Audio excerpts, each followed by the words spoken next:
dernière partie de cette grosse section 5.6 sur l'énergie nucléaire. Donc là, on met tout ça ensemble. On connaît les processus par lesquels ça se fait. On va être capable de calculer l'énergie qui est libérée ou la chaleur qui est libérée par la réaction.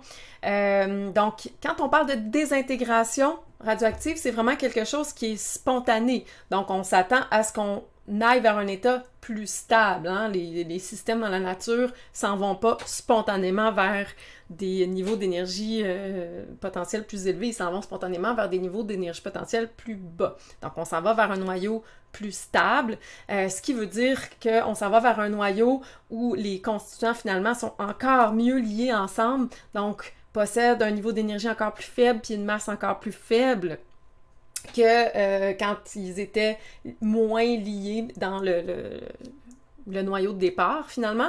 Donc, normalement, ça ici, l'énergie au repos initial, la somme de toutes les mc carrés, va être plus élevée que l'énergie finale, la somme de toutes les mc carrés à la fin. Hein? On s'en va vers une énergie plus stable parce que c'est des processus qui se font spontanément, ça ici, là. Donc, si c'est spontané, c'est que ça libère de l'énergie. Donc ça ici, ça va être plus grand que 0 pour tous ces processus-là. Ceux-là ici, je ne vous demande pas de les connaître. Je vous demande juste de savoir ce que c'est le processus alpha puis bêta. Mais dans tous les cas, dès que vous avez une désintégration spontanée, l'énergie devrait être positive, l'énergie libérée.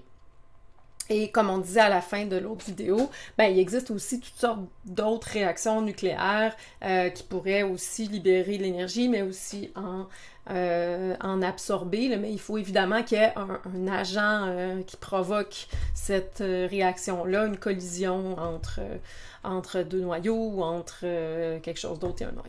Donc, on va moins s'y intéresser.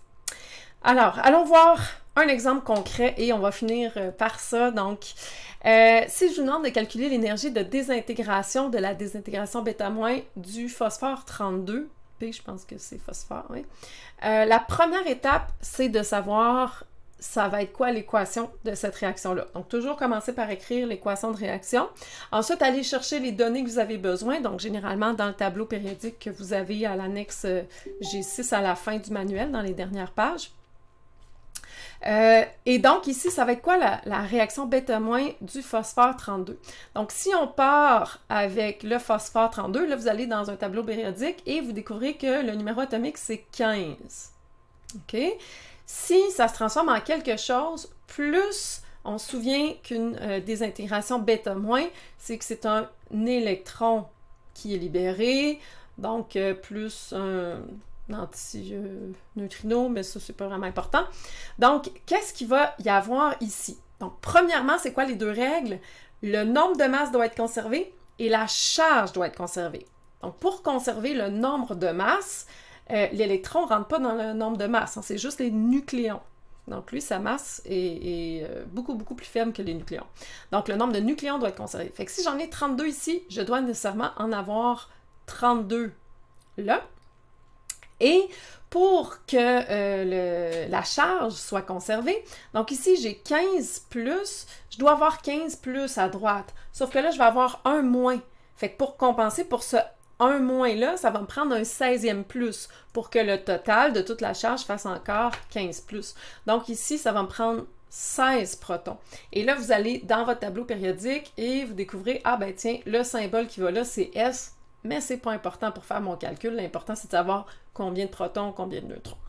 Et là, ben ici, vu que je vous donnais les masses atomiques, vous aviez comme un petit indice, j'avais déjà mis la masse atomique du S32, vous vous doutiez que vous alliez l'utiliser. Mais dans le devoir, je vais vous laisser découvrir par vous-même quelle est la réaction et aller voir par vous-même dans le tableau périodique quelles sont les masses. Attention, ça ici, c'est les masses atomiques. Qu'est-ce que ça veut dire? Ça veut dire avec les électrons. Donc, il faut soustraire les électrons parce que nous, la réaction qu'on écrit ici, c'est vraiment pour les nucléides. C'est une réaction nucléaire.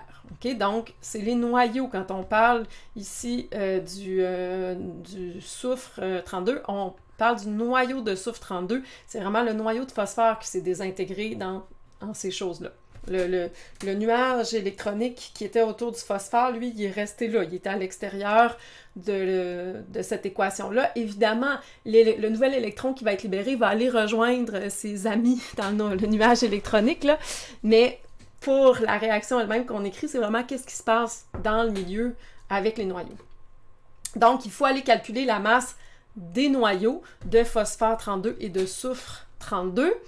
Là, par exemple, si je vous donne un petit truc, c'est que vous n'avez pas besoin de calculer le chiffre explicitement. Parce que vous pouvez dire, ben, dans le fond, la masse pour le phosphore, mon noyau de phosphore 32, je ne sais plus comment l'écrire, là, parce que je commence à avoir pas mal d'informations, mais en tout cas. Donc, ça va être la masse atomique, okay, qui est 31,97391 U. Puis là, je vais devoir soustraire à cette masse atomique-là combien d'électrons? Bien, pour l'atome neutre, j'ai 15 protons, 15 électrons. Donc, j'enlève 15 fois la masse de l'électron. Okay? Et au lieu de multiplier par le chiffre la masse d'électrons, soustraire, trouver le total, laissez-le comme ça, vous allez voir. Ça risque de tout s'annuler à la fin.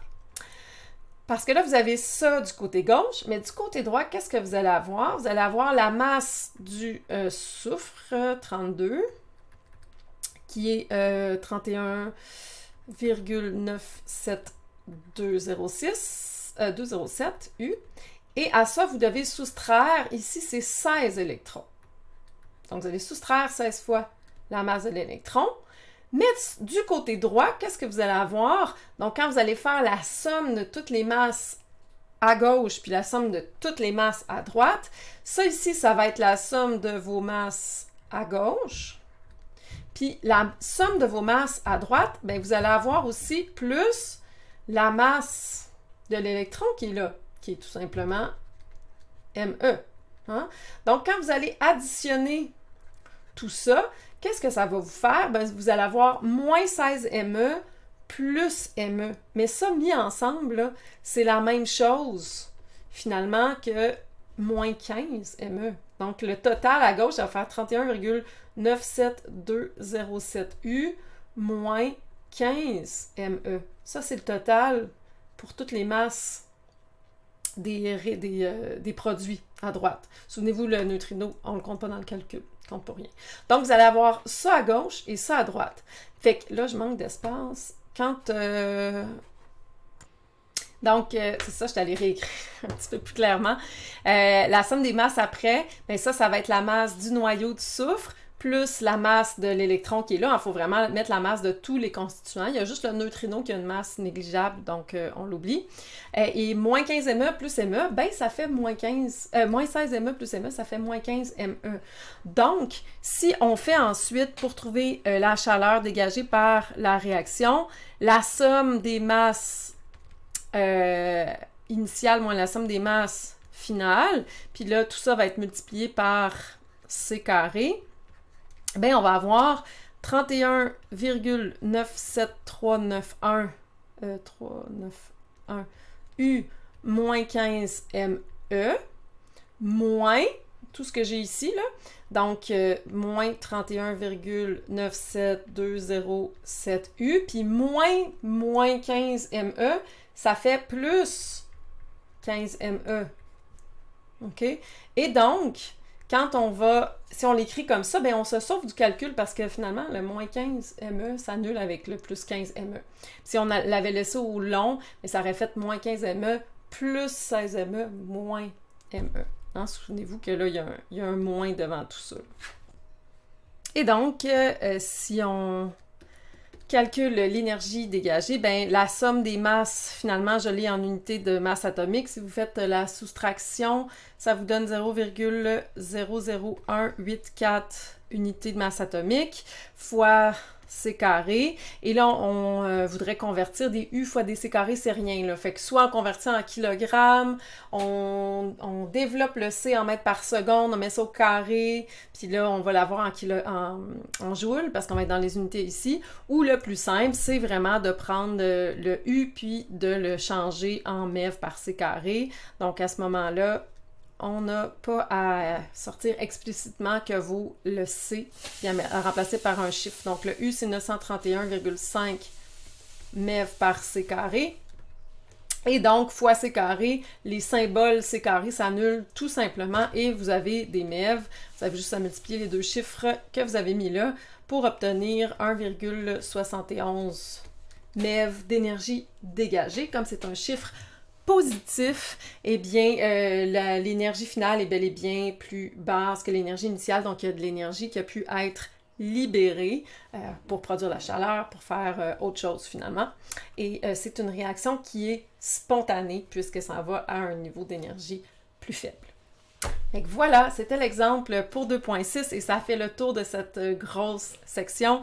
Je vous laisse faire les exercices. Et là, dans le fond, ce qui va nous rester, maintenant qu'on connaît un petit peu par quel processus les noyaux atomiques se désintègrent et qu'on sait comment finalement ça s'en va vers un niveau plus stable et que ça dégage de l'énergie, bien là, on va s'intéresser au processus par lequel ça se fait dans la durée, dans le temps. Et donc, comment est-ce qu'on peut réussir à faire de la datation, à dater un échantillon simplement en observant le taux de radioactivité, donc l'activité radioactive qu'il y a, donc le nombre de noyaux qui se désintègrent à chaque seconde.